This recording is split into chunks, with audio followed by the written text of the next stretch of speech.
یہ عاجز بخاری شریف کی ابتدا کے لیے، افتتاح کے لیے یا آخری درس کے لیے وہاں حاضری دیتا رہتا ہے۔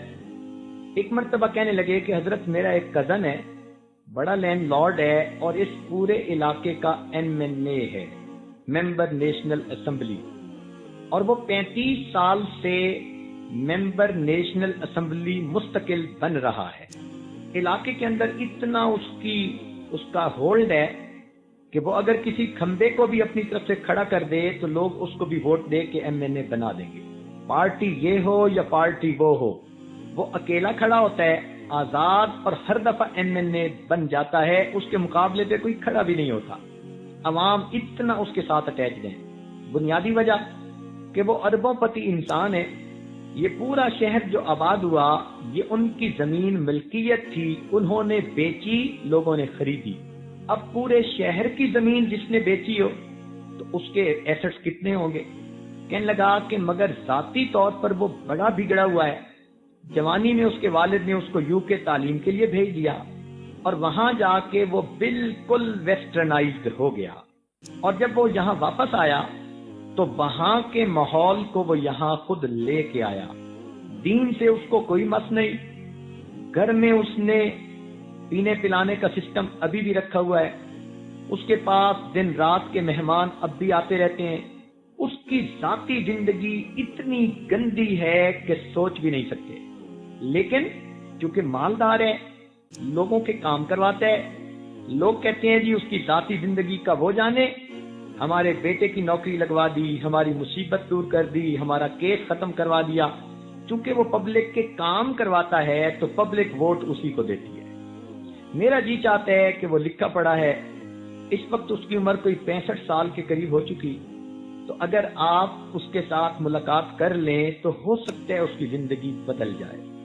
اس عاجز نے کہا کہ ابھی تو فرصت نہیں، واپس جانا ہے، اتنا ہے کہ جب جاؤ تو اس کو اس عاجز کا سلام پہنچا دینا۔ جب اگلے سال پھر بخاری شریف کی تقریر کے لیے گئے تو حاجی صاحب بڑے خوش، حضرت میں نے پچھلے سال آپ کے سلام دیے تھے، اور MNA صاحب تھوڑی دیر سوچتے رہے، پھر کہنے لگے یار آپ کے پیر صاحب آئیں تو میری بھی ملاقات کروانا۔ تو حضرت آج تو آپ کی میں نے ضرور ملاقات کروانی ہے۔ اس عاجز نے کہا کہ ان کے پاس جائیں اور جا کر کہیں کہ اگر میں آپ کو ملنے کے لیے آؤں تو بئس الفقیر علی باب الامیر، برا فقیر وہ ہوتا ہے جو کسی امیر کے دروازے پہ چل کے جائے، اور اگر آپ ملنے کے لیے آئیں گے تو نعم الامیر علی باب الفقیر، آپ نعم الامیر بنیں گے، فقیر کے پاس چل کے آئیں گے۔ اب آپ بتائیں کہ کیا کرنا بہتر ہے؟ جب حاجی صاحب نے جا کے اس کو کہا، اس نے کہا اچھا میری پجارو نکالیں، وہ تو وہی مدرسے میں ہی آ گیا۔ مدرسے کے طلباء نے دیکھا کہ MNA صاحب آ گئے، وہ بڑے حیران کہ اس کا تو دین سے کوئی تعلق ہی نہیں نظر آتا تھا، نہ جمعہ میں، نہ مسجد میں، نہ عید میں، یہ تو بندہ ہی اور طرح کا تھا۔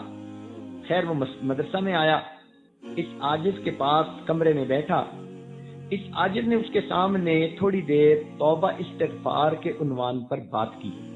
سنتا رہا، پھر کہتے ہیں حضرت توبہ تو وہ کرے جس کی کچھ نیکیاں ہوں اور کچھ گناہ ہوں، اور جس کے پاس ہو ہی گناہ، نیکی ہو ہی نہیں، وہ کیا کرے؟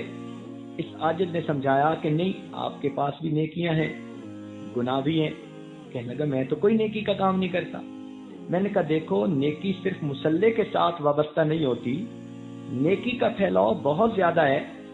آپ کے پاس بیوائیں آتی ہیں، آپ ان کو سپورٹ کرتے ہیں؟ کہنے لگا جی ہاں کرتا ہوں۔ یتیم بچیوں کی شادیاں کرواتے ہیں؟ جی میں کرتا ہوں۔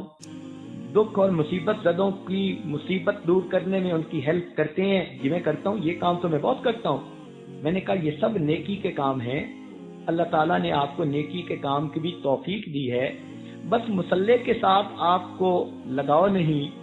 آپ کی زندگی کی ترتیب ذرا اس وقت تک کافروں والی ہے جو کافر ملکوں میں ہے، مگر چونکہ آپ کلمے پر ابھی قائم ہیں اس لیے ایمان سلامت ہے۔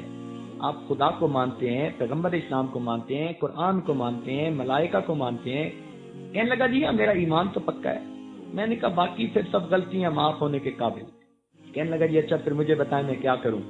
اس عاجز نے اس کو یہی بیت کے کلمات پڑھائے اور اس کے قلب پر انگلی رکھ کر اللہ اللہ کی ضرب لگائی اور اس کو کہا کہ بس آپ یہ ذکر مراقبہ کرنا شروع کر دیں. یاجد واپس آ گیا. اب ہوا کیا کہ یہ واپس گھر گئے تو ایک رات میں اللہ تعالیٰ نے ان کے دل کی حالت کو بدل دیا. اگلے دن یہ اٹھے اور اپنی بیوی کو کہنے لگے کہ گھر میں جتنی شراب کی بوتلیں پڑی ہیں سب توڑ دو اور شراب گٹر کے اندر بہا دو. بیوی حیران کہ یہ کیسا نصیب والا دن چڑھا کہ میرا میاں آج شراب سے توبہ کر رہا ہے. پھر اس نے اپنی بیوی کو کہا کہ یہ جتنی ماڈل گرل قسم کی لڑکیاں آتی ہیں ان کو کہو کہ آج کے بعد میرے گھر کے دروازے ان کے لیے بند ہیں. وہ بیوی سوچنے لگی کہ میں تو دنیا میں آ گئی, میرے سامنے سب کچھ ہوتا تھا, میں بول نہیں سکتی تھی, آج میرا میاں ہر ایک سے توبہ کر رہا ہے. چنانچہ اس نے وہ جو 8-10 ماڈل قسم کی تھیں ان میں سے ہر ایک کو 10-10 لاکھ روپے دے کر ان کو کہا کہ جاؤ اپنا گھر خریدو, اپنا گھر بساؤ, آج کے بعد اس گھر میں تم نے نہیں آنا. ان سے بھی اس نے جان چھڑوا لی.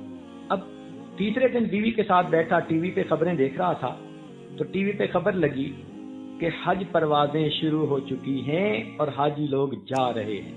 اپنی بیوی سے کہتا ہے میری زندگی کے 65 سال گزر گئے, میں درجنوں مرتبہ یورپ امریکہ کا چکر لگا کے آیا مگر آج تک مجھے مکہ مدینہ دیکھنے کی توفیق نہیں ہوئی. میرا دل کرتا ہے میں بھی حج کروں. بیوی نے کہا کہ آپ تو ابھی جا سکتے ہیں, اس میں کیا رکاوٹ ہے. وہیں بیٹھے اس نے منسٹر آف ریلیجس افیئرز کو فون کیا کہ میں جانا چاہتا ہوں. اس نے کہا جناب آپ 35 سال سے MNA ہیں, آپ ابھی آئیں تو ہم آپ کو ایز اے اسپیشل کیس ابھی بھیج دیں گے. چنانچہ اس نے اپنا سامان بنایا اور نیکسٹ ڈے اپنے شہر سے اسلام آباد پہنچا. انہوں نے حاجیوں کے ایک گروپ کا اسے امیر بھی بنا دیا اور اس کو روانہ کر دیا. اللہ تعالیٰ کی شان دیکھیے, حج کے سفر میں اللہ نے اس کی زندگی بدل دی. لوگ کہتے تھے کہ اس نے وہاں حاجیوں کی اتنی خدمت کی کہ پتہ ہی نہیں چلتا تھا یہ کوئی نواب ہے یا کسی کا زر خرید غلام ہے. ایسے مٹ کے خدمت کی اس نے, کھانے لا رہا ہے, حالانکہ یہ ہارٹ پیشنٹ بھی تھا. بہرحال جب یہ مدینہ طیبہ جانے لگا تو اس کے دل میں یہ بات آئی کہ میں اللہ کے محبوب کے در پہ حاضر ہو رہا ہوں, میں اپنی شکل تو بنا لوں پہنچنے والی. چنانچہ اس نے چہرے کے اوپر داڑھی والی سنت سجانے کی نیت کر لی. اب یہ حج کے بعد واپس آیا, لوگ حیران, سر پہ ٹوپی, چہرے پہ ریش سجی ہے, 5 وقت کا نمازی بن گیا. اب شہر کے علماء کو پتہ چلا تو سب علماء نے مل کے مشورہ کیا کہ پہلے تو ہماری اس سے بنتی نہیں تھی, اب یہ نیک بن گیا, اب ہمارا حق بنتا ہے کہ ہم چل کے جائیں اور ان کو جا کر مبارکباد دیں. چنانچہ شہر کے 30-35 علماء ان کی ملاقات کے لیے گئے. یہ عصر کی نماز پڑھ کے فارغ ہوئے. اتنے میں باہر بیل ہوئی. نوکر سے کہا کہ دیکھو کون ہے. اس نے کہا جی علماء ملنے کے لیے آئے ہیں. چنانچہ اپنے ڈرائنگ روم میں آیا, سب علماء سے گلے ملا اور مل کے کہتے ہیں جی آپ بیٹھیں, میں آپ کے لیے زمزم کھجوریں لاتا ہوں, پھر میں آپ کو حج کی کارگزاری سناؤں گا. علماء بیٹھ گئے. گھر آیا, بیوی کو کہا کہ اتنے علماء ہیں ان کے لیے زمزم کھجوریں دے دو. اس نے کہا بہت اچھا. چنانچہ وہ چھوٹے چھوٹے کپوں میں زمزم ڈالنے لگی.